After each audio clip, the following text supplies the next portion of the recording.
বেতন বৃদ্ধি সহ কয়েক দফা দাবিতে নাটোর সহ ৩ জেলায় বাস শ্রমিকদের ডাকা অনির্দিষ্টকালের পরিবহন ধর্মঘট চলছে। মঙ্গলবার সকাল থেকে বাস কাউন্টারগুলো খোলা থাকলেও চালক ও শ্রমিকরা বাস চালায়নি, ফলে ভোগান্তিতে পড়েন যাত্রীরা। নাটোরে দ্বিতীয় দিনের মতো বন্ধ রয়েছে ঢাকাগামী যাত্রীবাহী বাস চলাচল।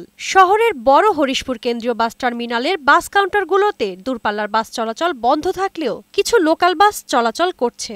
এতে চরম বিপাকে পড়েন দূরপাল্লার যাত্রীরা, গুনতে হচ্ছে দ্বিগুণ ভাড়া। এরকম হলে তো যাত্রীদের জন্য অনেক ভোগান্তি, তাই না? আমরা তো আসছি যে আমরা যেই গাড়ি পাবো, কিন্তু এখন এসে দেখি অনেক সমস্যা। শ্রমিক কর্মচারীদের অভিযোগ, কয়েক দফা সময় নিয়েও মালিক পক্ষ দাবি বাস্তবায়ন না করায় তারা কর্মবিরতিতে যেতে বাধ্য হয়েছেন। আমরা আজকে থেকে আবার কর্মবিরতিতে আছি। আমরা কোনো গাড়ি বন্ধ করিনি, কোনো কিছু করিনি, জাস্ট আমরা কর্মেতে যাচ্ছি না আর কি। আমাদেরকে বেশ কয়েকবার আশ্বাস দিয়েছে যে বেতন খোরাকি বাড়াবো, ডেট হিসাবে বসে না।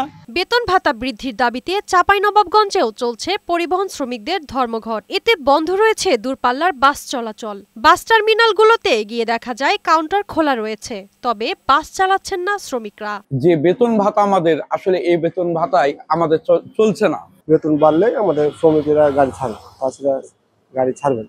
এদিকে রাজশাহীতেও দ্বিতীয় দিনের মতো কর্মবিরতি পালন করছেন বাস শ্রমিকরা।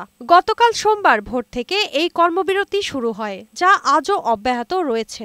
দাবি না মানলে এ কর্মসূচি লাগাতার চলবে বলেও হুঁশিয়ারি দেন পরিবহন শ্রমিকরা। শারমিন রিমি, বৈশাখী সংবাদ।